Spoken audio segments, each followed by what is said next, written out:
اس قال لبنی، جب اس نے کہا، کس نے؟ حضرت یعقوب علیہ الصلوۃ والسلام، اس قال لبنی ہیں، اچھا ہو رہا ہے کہ ام کنتم شہداء، دو ترجمے ہیں اس کے، یہ ام کا لفظ دونوں طرح استعمال ہوا ہے، دیکھیے گا غور سے اسے۔ ام کا ایک ترجمہ تو یہ ہے کہ یہ سوال پوچھا جا رہا ہے انکار کے معنی میں، کہ ام کنتم شہداء، کیا تم اس وقت موجود تھے؟ تم تو سرے سے تھے ہی نہیں۔ اذ حضر یعقوب الموت، جب یعقوب علیہ الصلوۃ والسلام پر وفات آ رہی تھی، تم تو سرے سے تھے ہی نہیں، تم کیسے کہتے ہو کہ انہوں نے کہا تھا یہودی رہنا سارے؟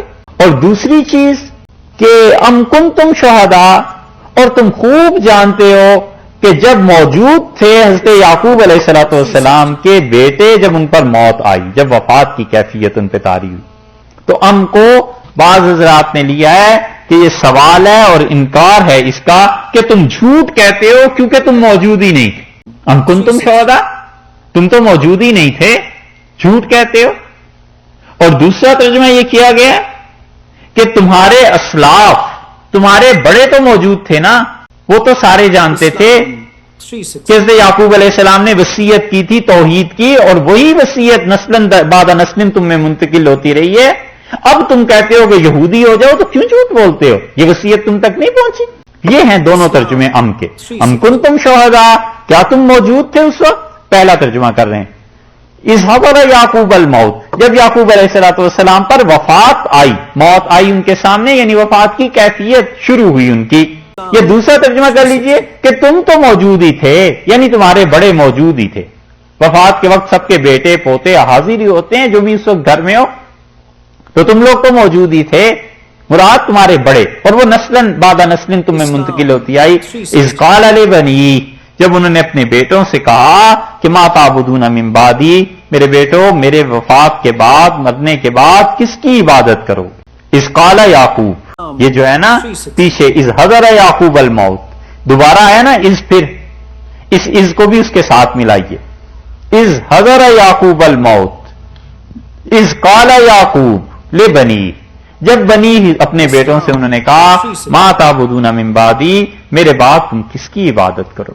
یہ ایسا سوال ہے کہ امریکہ میں جتنے آپ رہ رہے ہیں نا، اور پورے یورپ میں، اور جتنے لوگ زندگیاں گزار رہے ہیں، سب کے لیے ہم سمجھتے ہیں، اپنی اولادوں سے پوچھو ما تعبدون من بعدی، بچوں میرے بعد کون سا دین اختیار کرو گے، کس دین پہ تم قائم رہو۔ اگر مسلمان یہاں ادارے نہیں بنائیں گے اور یہاں اہل علم نہیں ہوں گے، اور بر وقت جس گائیڈنس کی ضرورت ہے یہ نہیں ہوگی، تو یہ بہت بڑا فتنہ اٹھے گا اور بہت بڑا مسئلہ بن جائے گا۔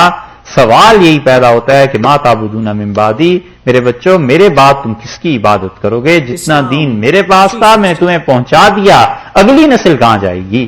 یہ سب کے لیے سوال ہے، جس کو لوگ سوچتے نہیں ہیں اور ادارے نہیں قائم کرتے۔ بڑی بڑی مساجد بناتے ہیں، ایسی مسجدیں جہاں پر اتنا اچھا قالین ہوتا ہے کہ پاؤں دھنس جاتا ہے، اور پیشانی اگر سجدے میں ٹکائیں آپ تو ناک سے سانس نہیں لیا جاتا، آدمی لمبا سجدہ کوئی نہیں کر سکتا۔ اور جہاں ایسی مساجد کے لوگوں کو ہم جانتے ہیں جنہوں نے صرف واش رومز کے لیے $1,00,000 خرچ کر دیے کہ جناب سیٹ ایسی نہیں تو ایسی ہونی چاہیے، یہ ہونا چاہیے اور وہ ہونا چاہیے، اور بس ان کا چلے تو چاندی کی دیواریں اپنی مسجدوں کے لیے کھڑی کر دیں۔ اور ان ظالموں کو کچھ ہوش نہیں ہے کہ ادارے کیوں نہیں بناتے جہاں سے شخصیات پیدا ہوں، اس اگلی نسل کو سنبھالے۔ اس قرآن کو کون پورے امریکہ میں ہے جو پڑھا سکتا ہو انگلش میں، اور ان بچوں کو جن کی تربیت انگلش میں ہوئی ہے وہ بچے انگلش بولتے ہیں۔ ہم جہاں کہیں جاتے ہیں دیکھتے ہیں جو بچہ 5-7 سال کا بولنے کے قابل ہو گیا نا، یہ بچے جب آپس میں ملتے ہیں ہمیشہ انگلش بولیں گے، ہمیشہ۔ ہمیں نہیں معلوم کہ اردو، بس 2-4 جملہ کوئی اردو کا آ گیا ایک آدھ لفظ، مگر نہ یہ ہمیشہ انگلش بولتے ہیں، جیسے ان کی تہذیب یہی تو ہونا ہے۔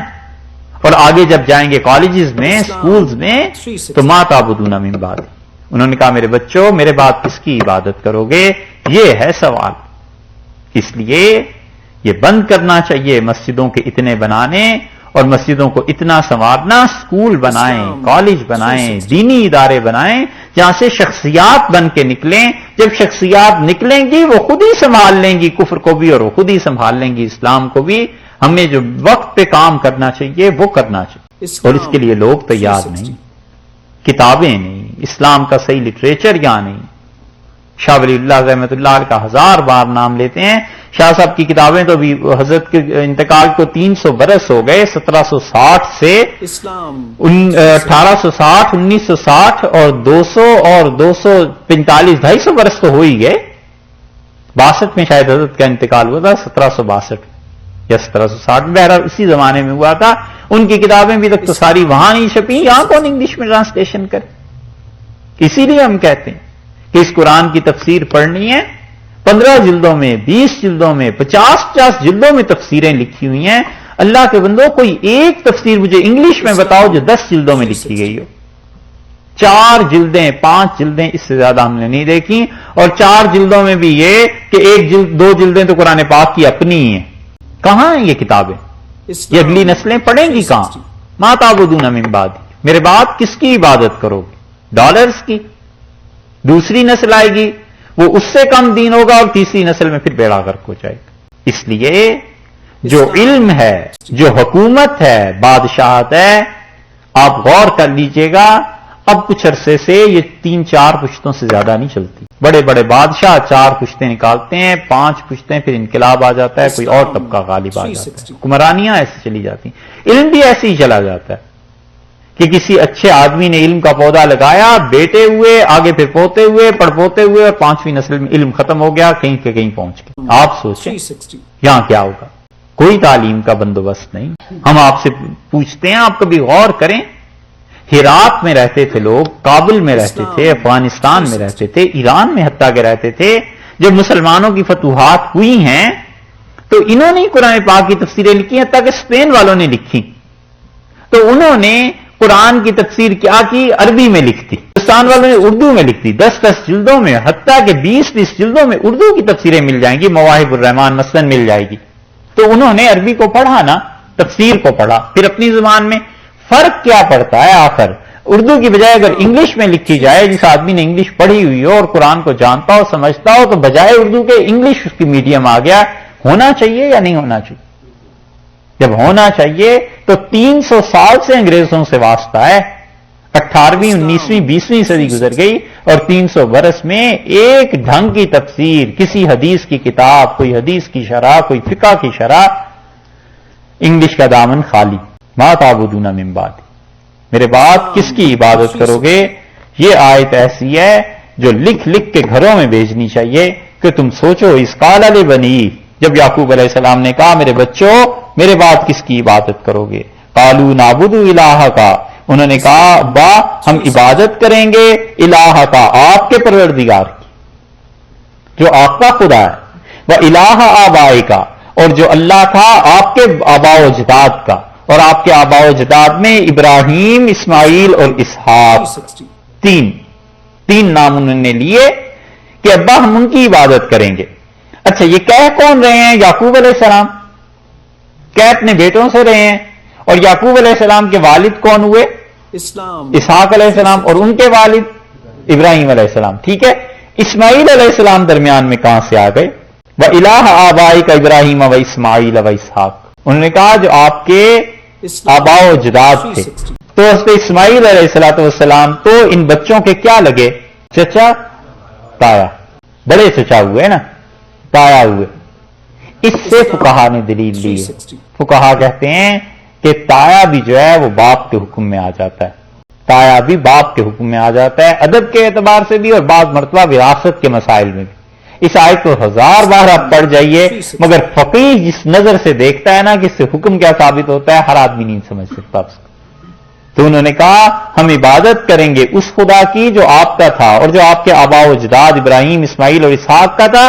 کون تھا؟ الہم واحدہ، وہ اکیلا ایک ہی خدا تھا، ہم اس کی عبادت کریں گے۔